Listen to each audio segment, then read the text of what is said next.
حضرت علی ابن ابی طالب رضی اللہ تعالیٰ عنہ نے فرمایا، ایک زمانہ آئے گا جس میں برائیاں بہت بڑھ جائیں گی، جب تم اس زمانے کو پاؤ تو باوضو رہا کرو۔ آج کی بات، اگر نمازی کو علم ہو جائے کہ کتنی رحمتوں نے اسے گھیرا ہوا ہے تو وہ کبھی سجدے سے سر نہ اٹھائے۔ طبیعت کی نرمی اور سخاوت انسان کو دشمنوں کے دلوں میں بھی محبوب بنا دیتی ہے۔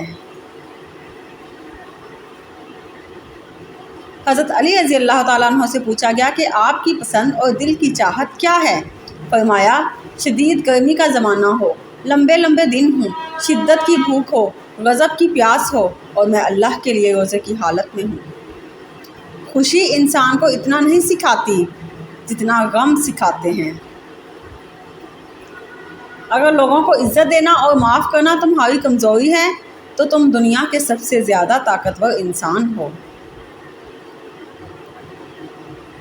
اپنے جسم کو ضرورت سے زیادہ مت سنوارو، اسے تو مٹی میں مل جانا ہے۔ سنوارنا ہے تو اپنی روح کو سنوارو، کیونکہ اسے رب کے پاس جانا ہے۔ جب تک کوئی بات تیرے منہ میں بند ہے تب تک تو اس کا مالک ہے، جب زبان سے نکال دی تو وہ تیری مالک بن گئی۔ جو شخص دنیا میں کم حصہ لیتا ہے وہ اپنے لیے راحت کا سامان بڑھا لیتا ہے، اور جو دنیا کو زیادہ سے زیادہ سمیٹتا ہے وہ اپنے لیے تباہ کن چیزوں کا اضافہ کر لیتا ہے۔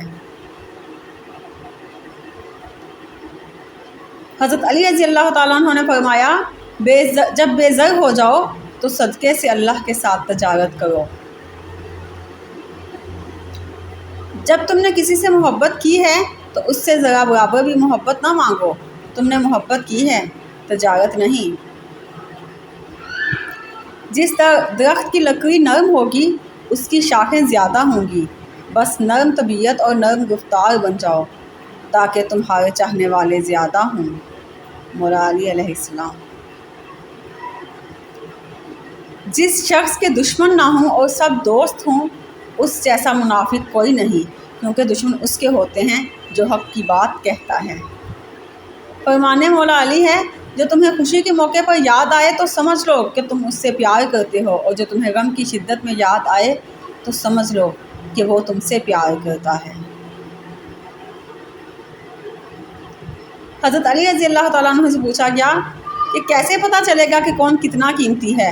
فرمایا، جس میں جتنا زیادہ احساس ہوگا وہ اتنا ہی زیادہ قیمتی ہوگا۔